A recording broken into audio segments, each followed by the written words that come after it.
છે કે અમને બધાને બાજુમાં મૂકી કાનુડાને હરી ગઈ અને એને કાનુડાના અધર રસનું પાન કર્યું છે. અધર રસ એટલે શું?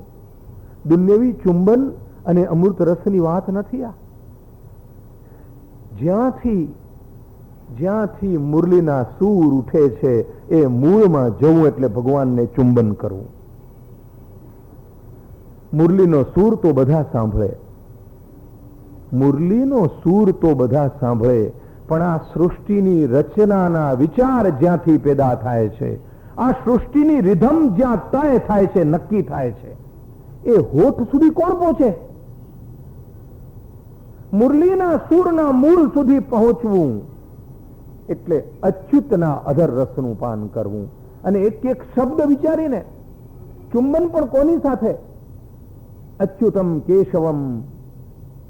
અચ્યુત જે ચ્યુત ન થાય, જે અખંડ છે, જે સ્થિર છે, જે પોતે તટસ્થ છે. ભગવાને કહ્યું ને કે હું પ્રકૃતિ રચું છું ને હું પોતે તટસ્થ છું. આ તો બધીની લીલા છે, આખું પ્રતિકાત્મક છે. અહીંયા મહત્વની વાત એ છે કે પરમાત્મા સર્વે દેખાય, ખરી સમરસતા ત્યાં છે ભગવાન સાથેની. ગોપીઓ એને ઈર્ષ્યા થાય છે કે રાધા સાથે ચાલ્યો ગયો, ફલાણું ઢીકણું આ બધું, પણ એને હજી સમરસતા દેખાતી નથી. અહીંયા આપણે પાછા ગીતાના 6થા અધ્યાયમાં પ્રવેશ કરીએ. ભગવાન કહે છે ગીતામાં, યો મામ પશ્યતિ સર્વત્ર સર્વમ ચ મયિ પશ્યતિ તસ્યાહમ ન પ્રણશ્યામિ સચ મે ન પ્રણશ્યતિ. યો મામ પશ્યતિ સર્વત્ર, જે મને બધી જગ્યાએ જુએ છે. તમે લાગુ પાડી જુઓ. તમે કહેશો તો પછી ગીતા એટલે ગોપી ગીત કેમ કહ્યું? ગોપીમાં તો આ નથી. ગોપીમાં આ નથી કે છેની વાત નથી, એક જ સાધારણ પડદો આડો છે. પણ ગીતામાં જે પહેલા 6 અધ્યાયમાં આત્મસંયમ યોગથી માંડીને વિશ્વ દર્શન સુધીની વાત કરી છે, એ પરાકાષ્ઠાએ ગોપીઓ પહોંચી ચૂકી છે. માત્ર સૂક્ષ્મ પડદો આડો છે, અને પડદો કેમ તૂટે એની વાત ગીતામાં ભક્તિયોગમાં કરી છે. અને જેને ભક્તિ પ્રાપ્ત થઈ હોય એને જ એ તડપ પેદા થાય. એટલે તડપ જાણવી હોય, એનું સાકાર રૂપ જાણવું હોય તો ગોપી પાસે ગયા વિના છુટકારો નથી. ભગવાન કહે છે કે યો મામ પશ્યતિ સર્વત્ર સર્વમ ચ મયિ પશ્યતિ. અને બધાને મારામાં જુએ છે ને બધામાં મારા દર્શન કરે છે. તસ્યાહમ ન પ્રણશ્યામિ. તેને માટે હું કદી અદૃશ્ય થતો નથી. બરાબર સીધો જવાબ તાળો મળી ગયો. ભગવાને કહ્યું ને કે પ્રશમાય પ્રસાદાય તત્રૈવાંતરધીયત. ભગવાન અંતર્ધન શું કામ થઈ ગયા? કારણ કે ગોપીઓ સમજી બેઠી કે એ તો અમારો એકલીનો છે. ભૂલ થઈ ગઈ અતિશય પ્રેમને વશ થઈને. તો સચમે ન પ્રણશ્યતિ, ને મારે માટે એ પણ નાશ પામતો નથી. અને 9મા અધ્યાયમાં આને આ વાત ફરીથી કરી છે. સમોહમ સર્વભૂતેષુ ન મે દ્વેષ્યોસ્તિ ન પ્રિયઃ યે ભજન્તિ તુ મામ ભક્ત્યા મયિ તેષુ ચાપ્યહમ. સમોહમ સર્વભૂતેષુ, હું બધા પ્રાણીઓને માટે સમાન છું. ન મે દ્વેષ્યોસ્તિ ન પ્રિયઃ, મારા માટે હું કોઈને નફરત નથી કરતો. અપક્ષપાત નથી મને કોઈને માટે. એક બાજુ એમ છે તો બીજી બાજુ લખ્યું છે કે ભક્તિમાન સત્ય મે પ્રિય. એમ કહ્યું છે કે પ્રિય કયા અર્થમાં? કે જે મારી નજીક આવે છે આપોઆપ, મેગ્નેટની માફક. પણ ભગવાનને માટે પક્ષપાત નથી, એ પરીક્ષા કરે છે. એમાં પણ પ્રેમ છે. એ ગઈકાલે આપણે જોયું. એ તમને દૂર કરે છે ક્ષણભર માટે, એમાં પણ પ્રેમ કે જેથી કરીને ફરીથી તમે દોડતા દોડતા એની પાસે આવો. ભગવાન કહે છે કે એ ભજંતિ તું મામ ભક્ત્યા મયિ તેષુ ચાપ્યહમ. જે મને ભક્તિપૂર્વક ભજે છે તેમાં હું છું અને એ લોકો મારામાં છે. હવે આ યાત્રાની વિશેષતા તમે જુઓ કે ક્યાં જવાનું નક્કી કર્યું છે અને ક્યાં માણસ પહોંચે છે. ઘણીવાર નક્કી જ કર્યું હોય અને ભૂલા પડી જઈએ, અને ઘણીવાર જવાનું સ્થાન જ ખોટું નક્કી કર્યું હોય. બરાબર છે? મુસાફરીના પ્રકાર જુઓ કે ઘણીવાર જવાનું સ્થાન જ ખોટું નક્કી કર્યું હોય અને ઘણીવાર ભૂલા પડી જઈએ, ખોટી જગ્યાને સાચી વાત માની લઈએ, સાચી જગ્યા. તો શું થાય? પાછા ગામમાં આવો ને કોઈ જ્ઞાની મળે છે કે અરે એ તો ખોટી જગ્યા હતી. તમે તાજમહાલ ગયા છો દિલ્હીમાં? એમાં ઉપર બનાવટી તાજમહાલ છે અને નીચે સાચો તાજમહાલ છે. ખબર છે ને? કબર, પેલી કબર છે જે એમાં છે કે નહીં? હા કાંટો પાડો, એમાં પાપ નહીં લાગે. આ તો કઈ બધા રિટાયર્ડ માણસો એ બધા ડલ થઈને સાંભળવાની વાત નથી. આ ગોપીની વાત છે ભાઈ. એટલે તાજમહાલમાં નહીં, આગ્રામાં.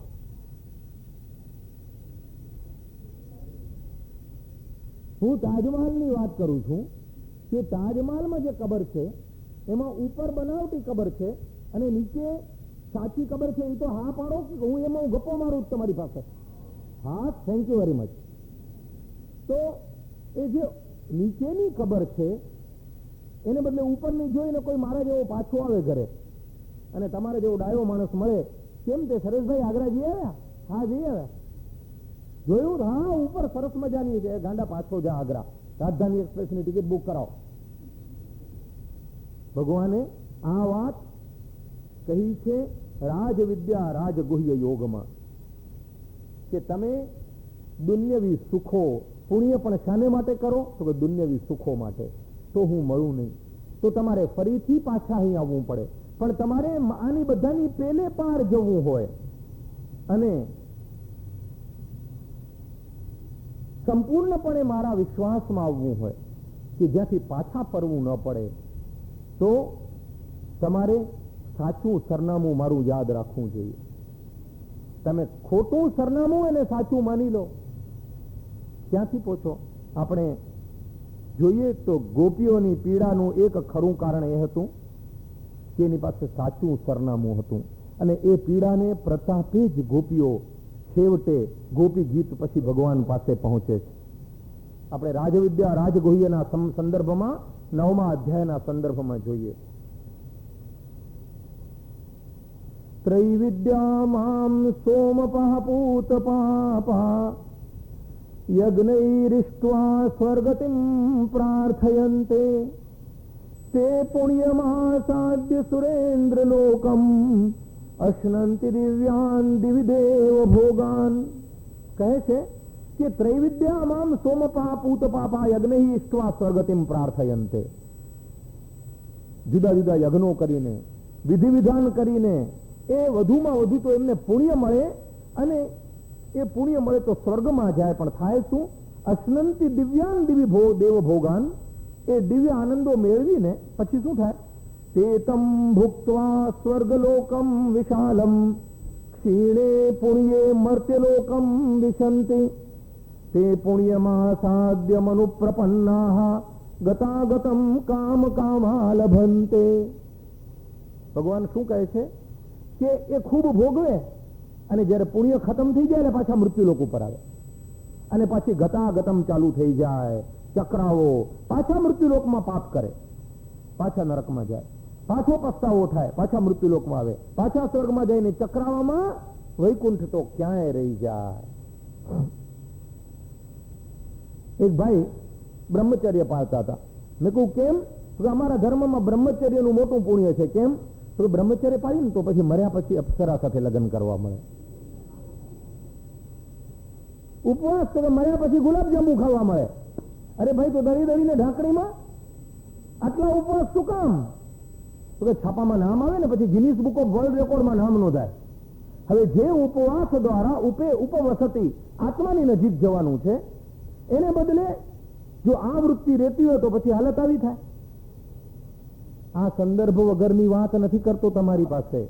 આના સંદર્ભમાં ત્રીજો શ્લોક ભગવાન જેને રાજવિદ્યા કહે છે, ગીતા એટલે ગોપી ગીત, એ રાજવિદ્યા ગોપીઓને પ્રાપ્ત થઈ છે. રાજવિદ્યા શું છે?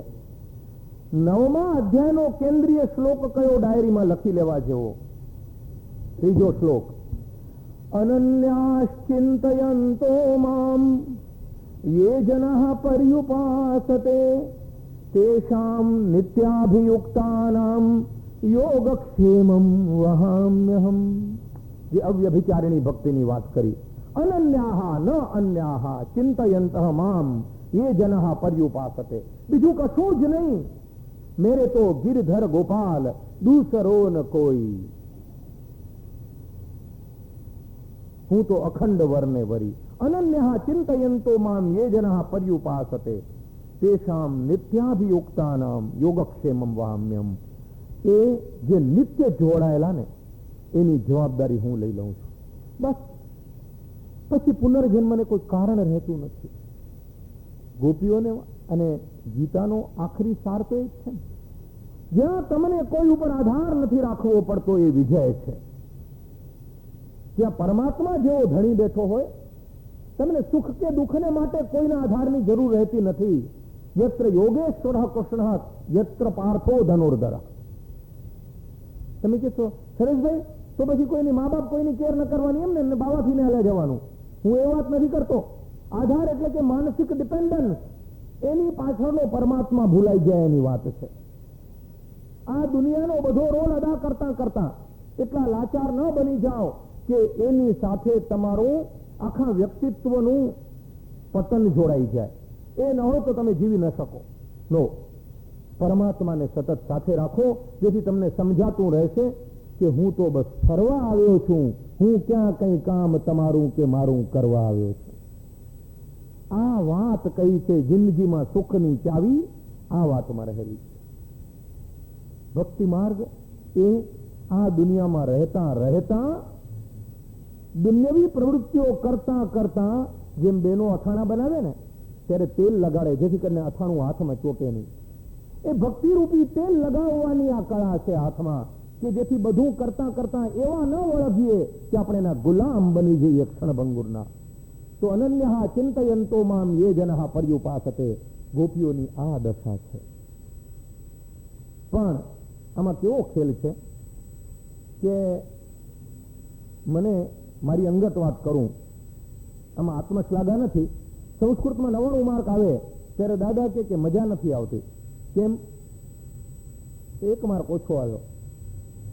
ત્યારે મારી બાજુમાં મારો મિત્ર બેઠો હોય, બહાર નીકળી એટલે મને કે લે છૂઠીઓ, મને કે છૂઠીઓ બતાવે. કેમ? કે તને સર્ટિફિકેટ ના આપ્યું દાદાએ. પછી મારી ત્રીજો એક મારો મિત્ર છે ને કે ગાંડા, તને તો એ બોલવાનો અધિકાર નથી. એ 99 સુધી તો પહોંચ્યો છે, તું 50 સુધી નથી પહોંચ્યો. તમે ખેલ સમજ્યા આખી વાતનો? ગોપીઓ 99 સુધી પહોંચેલી છે, 100 સુધી નથી પહોંચી. આપણે તો હજી 40 સુધી પણ તો ઠીક છે, 2 સુધી નથી પહોંચ્યા. 99 સુધી કેમ પહોંચી છે ગોપીઓ? કે ગોપીઓ કૃષ્ણના એના અનર્ઘ પ્રેમમાં પડી છે, પણ કૃષ્ણના એને સર્વત્ર દર્શન થતા નથી, એટલે હજી જ્ઞાનની કક્ષાએ પહોંચી નથી. ખરેખરા અર્થમાં જ્યાં સુધી પરમાત્માના સર્વત્ર દર્શન ન થાય ત્યાં સુધી વ્યક્તિને જ્ઞાની કહી શકાય નહીં. પણ આપણી દૃષ્ટિએ તો ગોપી બનવું એ પણ બહુ ઊંચી વાત છે. પણ ગીતાની દૃષ્ટિએ ગોપીઓ જ્ઞાન માર્ગમાં એક પગથિયું નીચે છે. ભગવાને તો વચન આપ્યું છે ને, વાલ્મીકી રામાયણમાં કહ્યું એમ કે સકૃદેવ પ્રપન્નાય તમાસ્મીતિ તે યાચતે અભયમ સર્વભૂતેભ્યો દદામ્યે તદ્વચમ મમ. કે એકવાર પણ જે કે હે ભગવાન હું તારો છું, એનો ઉદ્ધાર કરીશ, એવું ભગવાનનું વચન છે. માણસની તડપની જ્યાં સુધી પરાકાષ્ઠા નથી આવતી ને ત્યાં સુધી એ અંદરનો યોગનો તાપ, યોગાગ્નિ પ્રગટતો નથી. અને યોગાગ્નિ પ્રગટે ત્યારે પહેલું શું થાય ખબર તમને? યોગાગ્નિ પ્રગટે ત્યારે માણસની આંખ ખુલે. ભગવાને ગીતામાં અર્જુનને પોતાનું ખરું રૂપ દર્શાવ્યું, વિશ્વરૂપ દર્શન કરાવ્યું, પોતાની વિભૂતિઓની વાત કરી. એના પહેલા શું કહ્યું ખબર છે? કે નતુમામ શક્ય છે દ્રષ્ટુમ અને નૈવ સ્વચક્ષુષા દિવ્યમ દદામિ તે ચક્ષુ પશ્ચમે યોગમૈશ્વરમ. આ તારી જે આંખ છે ને દુનિયા જોવાની, એનાથી તું મને નહીં ઓળખી શકે.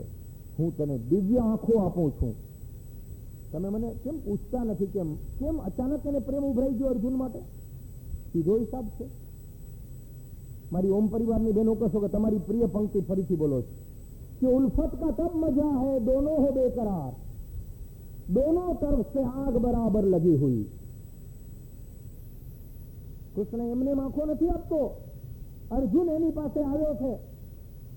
અર્જુન કહે છે કે કાર્પણ્ય દોષો પહત સ્વભાવ પૃચ્છામિ ત્વામ ધર્મ સંમૂઢ ચેતા.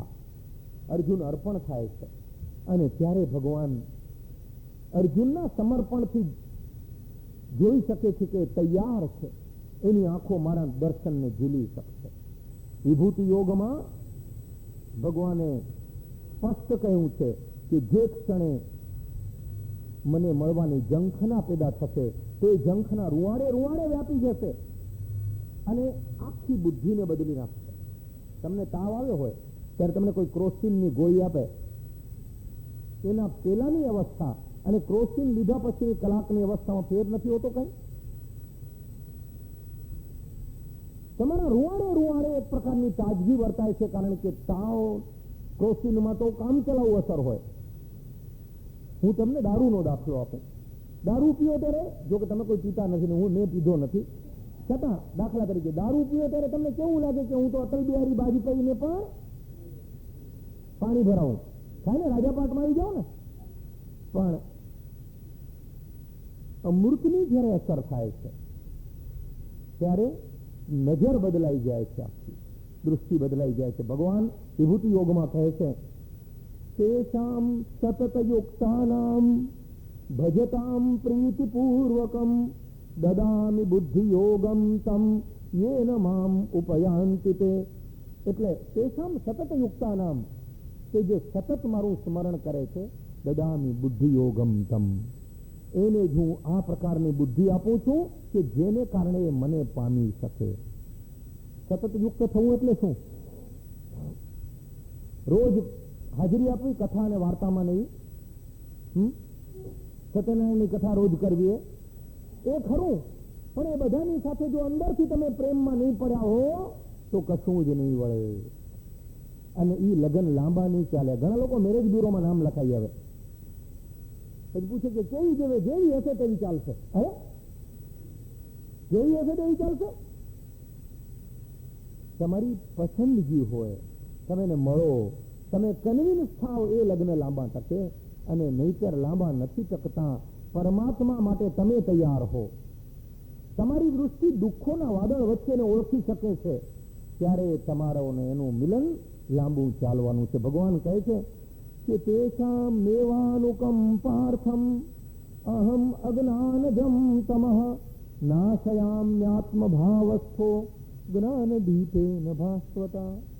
હું એને કેવું જ્ઞાન પેદા કરું છું એની પીડામાંથી, કે જેથી કરીને એનું અજ્ઞાન દૂર થાય અને એ મારી વિભૂતિને સર્વત્ર જોઈ શકે. વાત કઈ કરી છે કે જ્ઞાન દીપેન ભાસ્વતા, તેજ પૂર્વકનો જ્ઞાનનો દીપ, અને તેજ હંમેશા તાપ પ્રગટાવે. જ્યારે પરમાત્માનું તેજ ત્યારે તમારામાં પ્રગટે છે ત્યારે આ પહેલી અસર થાય છે કે તમારી આંખો ખુલે છે. દુનિયા જે ન જોઈ શકે તે તમે જોઈ શકો છો. સંત એકનાથજીએ આ અવસ્થાનું બહુ સુંદર રીતે વર્ણન કરતા 11મા સ્કંધની ટીકામાં બહુ સરસ પદ લખ્યું છે. એકનાથજીના હિન્દી પદો મળતા નથી. આ એકમાત્ર હિન્દી પદ છે જે ઘરે ઘરે ગવાય છે. गुरु कृपांजन पायो मेरे भाई, राम बिना कछु ध्यावत नाही. गुरु कृपांजन पायो मेरे भाई, राम बिना कछु ध्यावत नाही. जागत राम सोवत राम, सपने में देखो राजा राम. जागत राम सोवत राम, सपने में देखो राजा राम. अंतर राम बाहिर राम, जहाँ देखो वहाँ राम ही राम. गुरु कृपांजन पायो मेरे भाई, राम बिना कछु ध्यावत नहीं. ગોપીઓની પીડાનું ખરું કારણ જ આ છે કે એને જે દેખાવું જોઈએ દેખાતું નથી. કૃષ્ણના પગલા દેખાય છે પણ કૃષ્ણને માટે તડપે છે, અને કૃષ્ણને ખબર છે કે આ તડપ જ એને સર્વત્ર સમદર્શિનની અવસ્થા તરફ લઈ જશે. આ તરફ જ મૂળ વાત છે.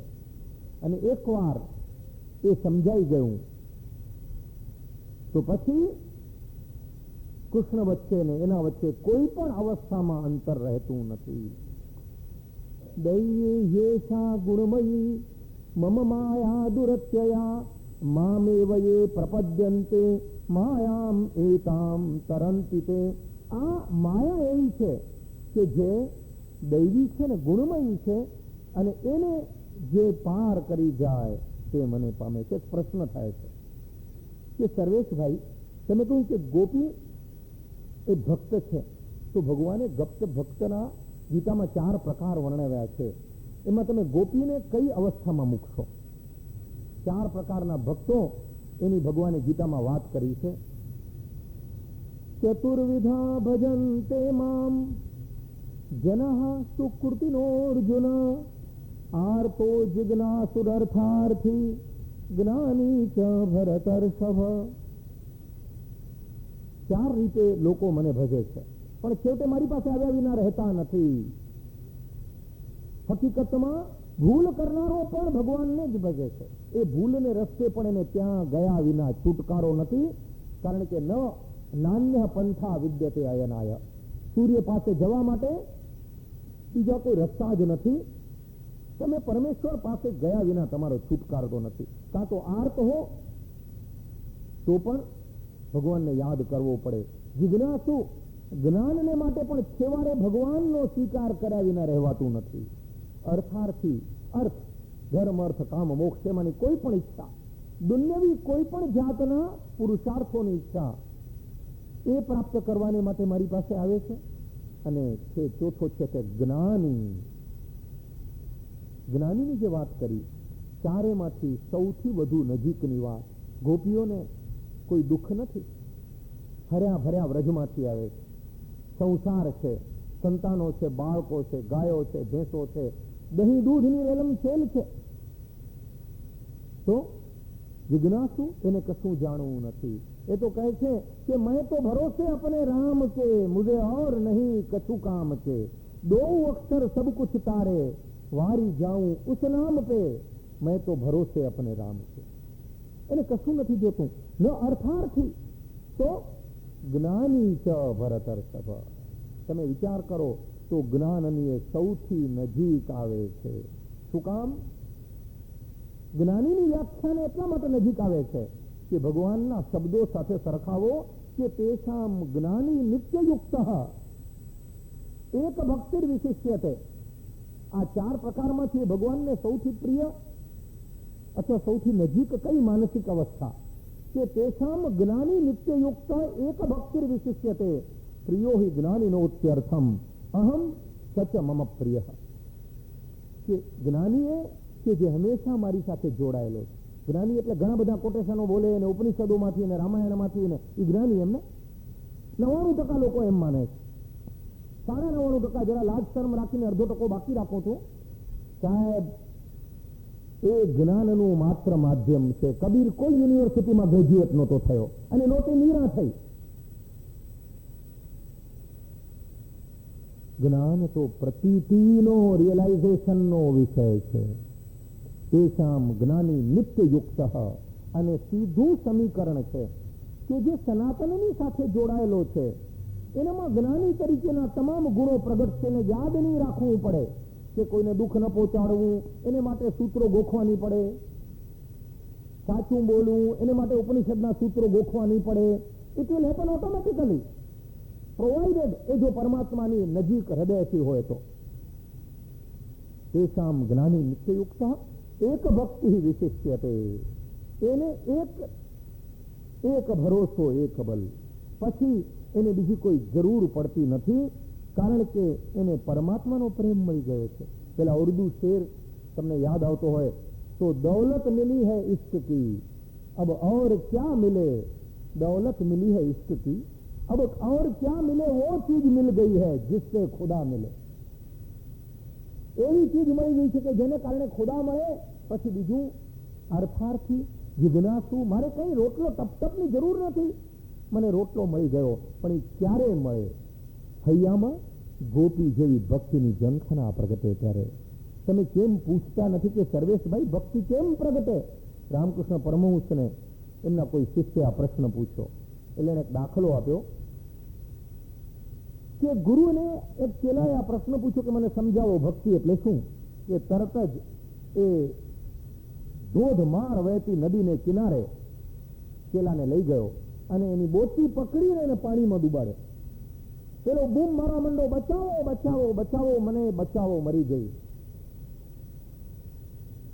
ઠાકુર કહે છે કે જ્યારે આ દુનિયાના કોઈ પણ ક્ષણભંગુર આનંદમાંથી આવી અવસ્થા તમને પેદા થાય, સમજી લેજો કે ભક્તિની શરૂઆત થઈ છે. આ ભક્તિની વ્યાખ્યા આપવામાં આવી છે. હવે આપણે આગળ વધીએ તો એક બાજુ અહીંયા ગોપીઓ ઈર્ષ્યા કરે છે કે રાધા સાથે ચાલ્યા ગયા છે ભગવાન. ભગવાન માટે તો બધા સરખા છે. રાધાજી સાથે ભગવાન અદૃશ્ય થઈ અને ત્યાં શું ચાલી રહ્યું છે? ફિલ્મમાં ખબર છે બીજો સીન બતાવે, ત્યાં શું ચાલી રહ્યું છે? રાધાજીને લઈને ભગવાન જાય છે અને ગોપીઓ જોઈ શકતી નથી. સાંભળો તમે. રેમે તયા આત્મરતઃ આત્મા રામોપ્યખંડિતઃ કામિનામ દર્શયન દૈન્યમ સ્ત્રીણામ ચૈવ દુરાત્મતામ સાચમેને તદાત્માનમ વરિષ્ઠમ સર્વયોષિતામ હિત્વા ગોપીઃ કામયાનઃ મામસૌ ભજતે પ્રિયઃ. કહે છે કે રેમે તયા આત્મરતઃ આત્મા રામઃ અપી ખંડિતઃ. ભગવાન માટે વિશેષણ વાપરે છે કે રાધાજી સાથે ભગવાન રમતા હતા. કેવા? આત્મા રામઃ. ભગવાનને કોઈ જરૂર નથી, એને તો પોતાની સાથે રમવાનું છે. એકોહમ બહુશ્યામ. આપણે આપણી શૃંગારની દૃષ્ટિએ આ લીલા જોવાની નથી. આત્મા રામઃ અપી અખંડિત. અને ભગવાન તૂટ્યા નથી. તૂટ્યાનો અર્થ ન સમજો એટલા તમે નાના નથી. ભગવાન એ શૃંગાર રસમાં તૂટી નથી ગયા. ભગવાન તો અચ્યુતમ કેશવમ અખંડ કહે છે. કામિનામ દર્શયન દૈન્યમ શ્રીરામ ચૈવ દુરાત્મતામ. પોતે કેમ અખંડ રહ્યા? સાંકેતિક છે કે એક યુવતી સાથેના પ્રેમમાં માણસ કેટલો લાચાર ને ગરીબડો બની જાય છે. અહીંયા કૃષ્ણ લાચાર ને ગરીબડા નથી બન્યા. કામિનામ દર્શયન દૈન્યમ શ્રીરામ ચૈવ દુરાત્મતામ. અને માફ કરજો મારી બહેનો, પણ જો પતિ બહુ લટુણા પટુણા કરે તો સ્ત્રીઓ પણ પછી રમત રમવાનું છોડે નહીં, એમ શાસ્ત્રો કહે છે. ને અહીંયા કહ્યું છે કે સ્ત્રીઓનું પણ જે ચાતુર્ય છે અને સાથે કામિનામ દૈન્યમ, અને જે કામી વ્યક્તિ છે એની ગરીબડાઈ, એની દીનતા, એની ક્ષુલ્લકતા એ આમાં સિદ્ધ થાય છે કે ભગવાન તો રમત રમવા છતાં પણ તટસ્થ રહ્યા છે. આત્મરત. આખી લીલાની પાછળ હેતુ છે. ભગવાન ક્યાંય પણ પોતે બંધાતા નથી, પોતે તટસ્થ રહે છે. કહે છે કે સાચમ એને તદાત્માનમ વરિષ્ઠમ સર્વયોષિતામ. જે સમસ્યા ગોપીઓને થઈ એ જ સમસ્યા આવીને ઊભી રહી રાધા માટે. રાધાને લઈને ભગવાન નીકળી ગયા. રાધાજીની પણ મતિ ભ્રમિત થઈ ગઈ. એને પોતાની જાતને મેને તદા આત્માનમ વરિષ્ઠમ, પોતાની જાતને સર્વશ્રેષ્ઠ માનવા લાગી. સાહેબ, જ્યારે પણ પરમાત્મા તમારાને કોઈ ભૂતિ કે વિભૂતિ આપે છે ને ત્યારે આ સૌથી મોટી તકલીફ આવે. 99% લોકો પરમાત્માએ આપેલી બક્ષિસમાંથી આ માનવ સહજ નિર્બળતાને કારણે પતિત થાય છે. એ ભૂલી જાય છે કે હું એકલો આનાથી ગિફ્ટેડ નથી. બહુ રત્ના વસુંધરા. મને ઘણી વાર પ્રશ્ન થતો કે ખૂબ ખૂબ એવોર્ડો મળ્યા હોય, ખૂબ નામના થઈ હોય, ઉંમર મોટી થઈ ગઈ હોય, છતાં કોઈ જુવાનિયાની પ્રતિભા જોઈને એ કોઈ રીતે બહાર ના આવે, એને મોઢે તાળા લાગે, એને પ્રવેશ ન મળે, એવું બધી સિદ્ધિઓ પામનાર માણસ એવી ઈર્ષાનો ભોગ કેમ બનતો હશે? અને મંથન પછી મને વિચાર આવ્યો, એનું કારણ આધ્યાત્મિકતાનો અભાવ, ધી લેક ઓફ સ્પિરિચ્યુઆલિટી. જેને ભગવાનનો સ્પર્શ થયો છે એ તો સમજશે કે ભાઈ એ જ્યાં સુધી આપે છે ત્યાં સુધી ખરું. જે દિવસે સૂઝકો નહીં લેશે તેથી ખેલ ખતમ થઈ ગયો. અને એ વ્યક્તિને કદી કોઈની ઈર્ષ્યા નહીં થાય. આજે દુનિયાવી સિદ્ધિની સાથે જ્યાં જ્યાં ભગવાન નથી, હું એને પ્લસ ફોર્મ્યુલા કહું છું, plus G plus God plus almighty. કોઈ પણ દુનિયાવી સિદ્ધિની સાથે જો પરમ ચેતનાનો સ્વીકાર નથી તો તમને ત્યાં ઈર્ષ્યા જોવા મળશે, તમને ત્યાં કુસ્તી જોવા મળશે, તમને ત્યાં દેખાઈ જોવા મળશે, તમને ત્યાં ચારિત્ર્ય હનન જોવા મળશે. આજના 99% સાહિત્યકારોની કુસ્તીઓ તમને છાપાઓમાં જોવા મળે છે. કેમ? આ જ કારણ છે કે જે હાલત રાધાની થઈ, રાધાજી એક અલબત્ત રાધાનું એટલું બધું પતન નથી થયું, પણ ક્ષણભર માટે સાત્વિક અહમ પ્રગટ્યો અને લખ્યું કે કનૈયો માત્ર મારો છે. ભૂતિ કે વિભૂતિમાંથી જ્યારે તમે એ વાત ભૂલી જાઓ કે ભગવાને વિભૂતિ યોગમાં કહ્યું છે કે હું સર્વત્ર રહેલો છું, સૂર્યમાં તેજ છું, ચંદ્રમાં તેજ છું, પાણીમાં પ્રવાહ છું અને દેહમાં ચેતના છું. જ્યાં જ્યાં કશું સર્વશ્રેષ્ઠ જુઓ ત્યાં હું રહેલો. પછી ક્યાં ઈર્ષ્યાની વાત આવી ભાઈ? જ્યાં જ્યાં કશું સર્વશ્રેષ્ઠ છે ત્યાં હું રહેલો છું, એટલી જેને પ્રતીતિ થાય એ સાચો જ્ઞાની. ગોપીઓ એ પંથે ખરી, પણ એની પરાકાષ્ઠા એ નથી પામી. અને આજે રાધાની દશા થતા ભગવાન શું કરે છે જુઓ. ભગવાન કહે છે તતો ગત્વા વનોદ્દેશમ દ્રુપ્તા કેશવમ અબ્રવીત ન પારયેહમ ચલિતુમ નયમામ યત્ર તે મનઃ.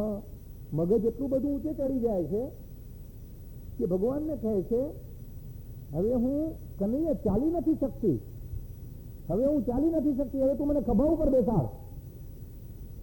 આપણે તેને શું કહેવાય? ચડાવીને ઘુમાડે જો. રાધાજી ભગવાનને કહે છે, અને એ કહેનો વાંધો નહીં, પણ કહેવા પાછળ ભાવ શું છે? ત્યારે તો કાનુડો પણ મારા હાથમાં છે, હવે મને ખભા ઉપર બેસાડ. અને તરત જ ભગવાન આ સાંભળીને અદૃશ્ય થઈ જાય છે. કહે છે કે એવ મુક્ત પ્રિયામ આહ સ્કંધમ આરુહ્યતામિતિ. ભગવાન કહે છે હા હા સ્કંધમ આરુહ્યતામ, બેસો બેસો રાધે, ખભા ઉપર બેસો. અને શું કરે છે? તતશ્ચાંતર્દધે કૃષ્ણ. એટલું બોલીને ભગવાન અંતર્ધાન થઈ જાય છે. સા વધુ અન્વતપ્યત. અને રાધાની પીડાનો પાર રહેતો નથી. કનૈયો કેટલો નટકટ છે. પેલીને હેરાન કરી અને હવે આનો વારો. તમારો એ બધાની આ હાલત થવાની છે જો એને રસ્તે ગયા તો. કારણ કે કઈ રીતે થવાની છે એ પણ બક્ષિસ છે, ઇનામ છે. જે દિવસે તમે સમજ્યા કે દૈવી સંપત્તિ માત્ર તમને મળી છે, કોઈ પણ સફળતા કે ભગવાનની બક્ષિસ રૂપ સિદ્ધિ, અને સર્વત્ર એના દર્શન ચૂક્યા તો માર્યા ઠાર. કારણ કે એના મૂળમાં એક કામના રહેલી છે જે માણસને માયામાં બાંધી રાખે છે. જ્ઞાની થવા આડેનો સૂક્ષ્મ પડદો. પણ એ પડદો તૂટવાની શરૂઆત ક્યારથી થાય? જે ક્ષણે હૈયું પ્રાર્થના કરતું થાય કે ભગવાન હવે તું મારો હો કે કોઈનો, મને તો તું જોઈએ.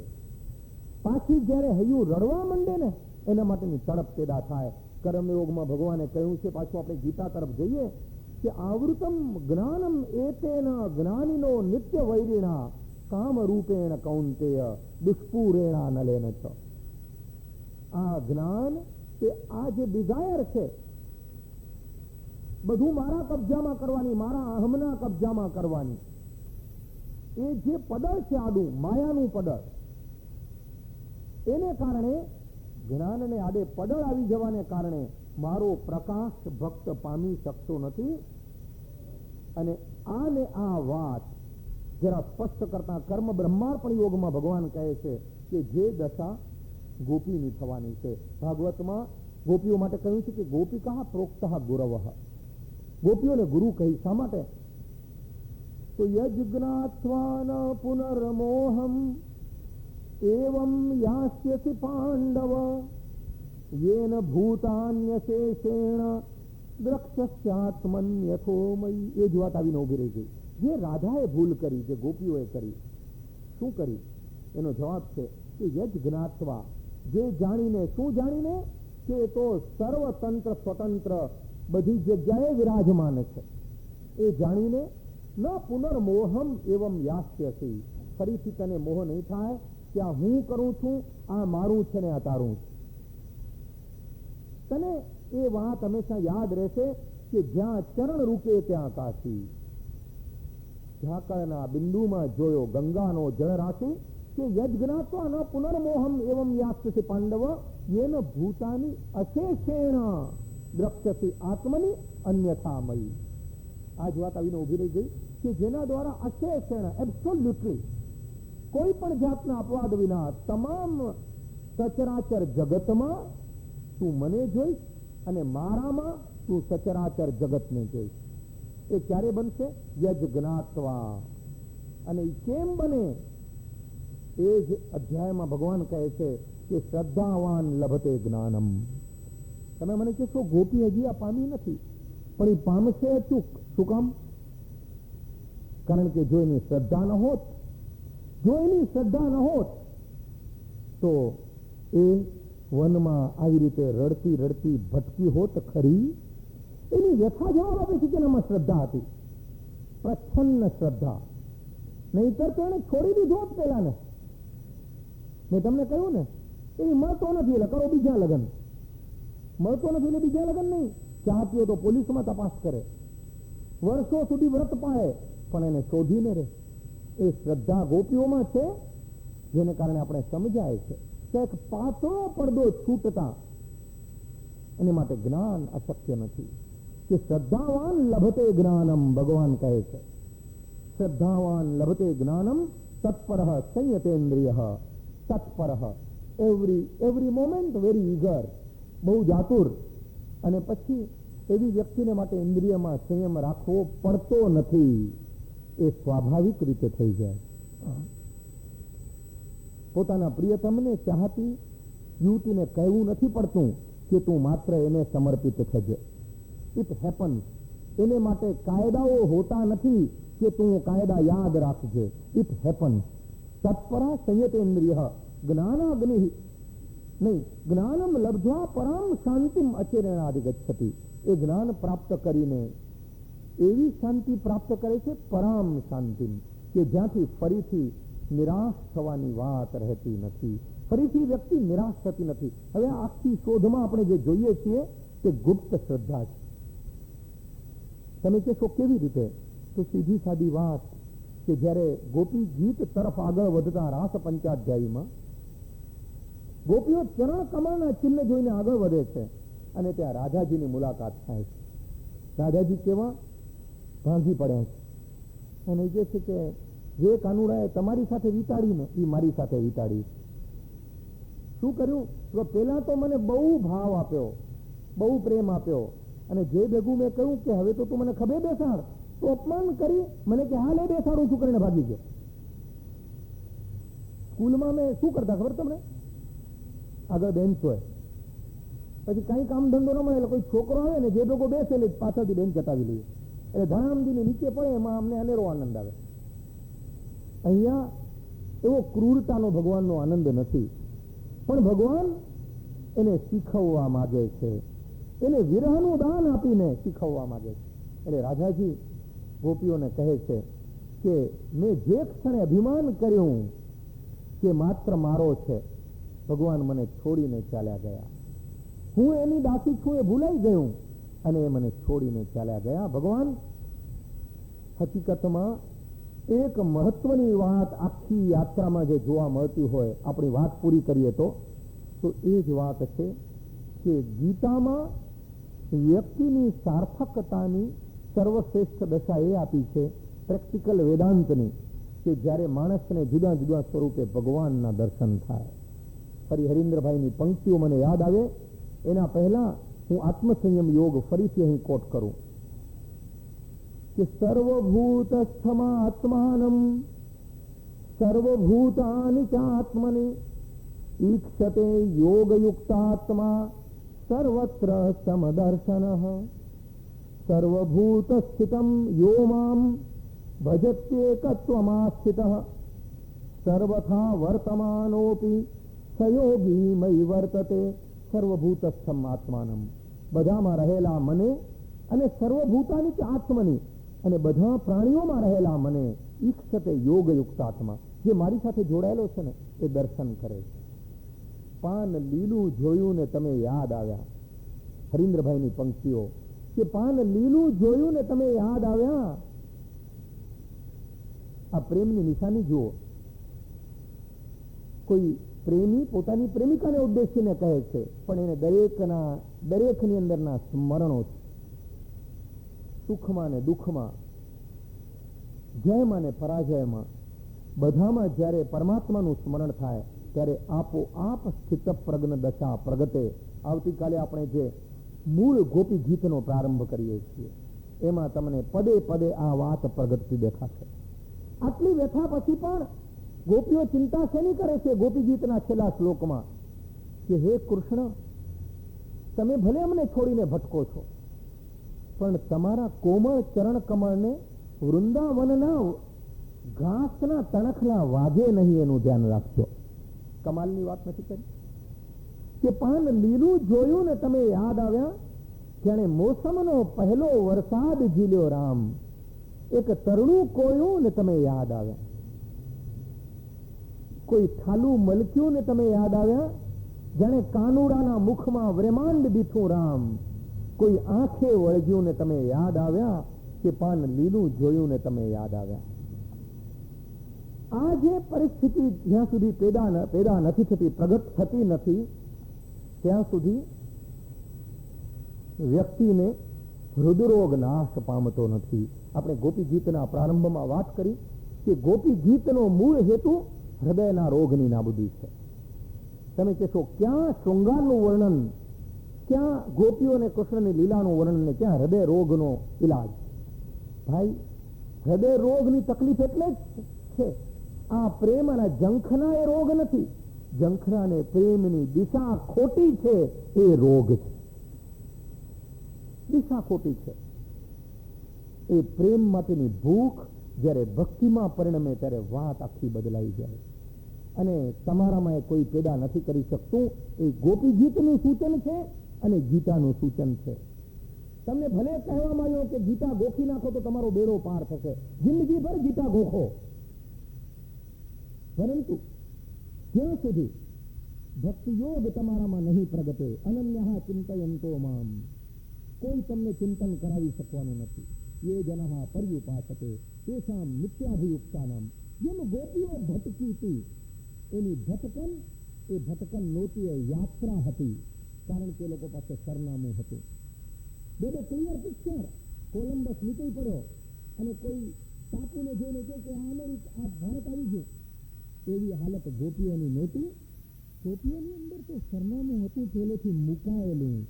There was some inner desire. મેં તમને વાત કરી ને, યાયાવર પક્ષીઓ, એને કોઈએ સરનામું લખીને વાંચવા માટે કહ્યું નથી હોતું. અને હજારો માઇલથી રસ્તો ગોપીને માંડવીની રૂકમાવતીને કિનારે ત્યાંથી આવી પહોંચે છે. આપણા બધાના હૈયામાં સરનામું, પણ આપણે એ સરનામું બીજે માગતા ફરીએ છીએ કે કોઈ સર્વેશ ઓરામને આપે, કે કોઈ મોરારી બાપુ આપે, કે કોઈ મગનભાઈ આપે, કે કોઈ છગનભાઈ આપે, કે કોઈ રાધાબેન આપે, કે કોઈ સુધાબેન આપે. ભાઈ, કોઈ નથી આપતું. એક વાત કરીને મારી વાત પૂરી કરું. અમારા એક મિત્ર છે, ડોક્ટર, એને મને વાત કરી. મને કહે કે અમને એક મિત્ર એમના ભેગો ભણતો હતો, તો મને ઘણા વર્ષે મળ્યો. મને કહે, ડૉક્ટર, તમારી પ્રેક્ટિસ કેવી ચાલે છે?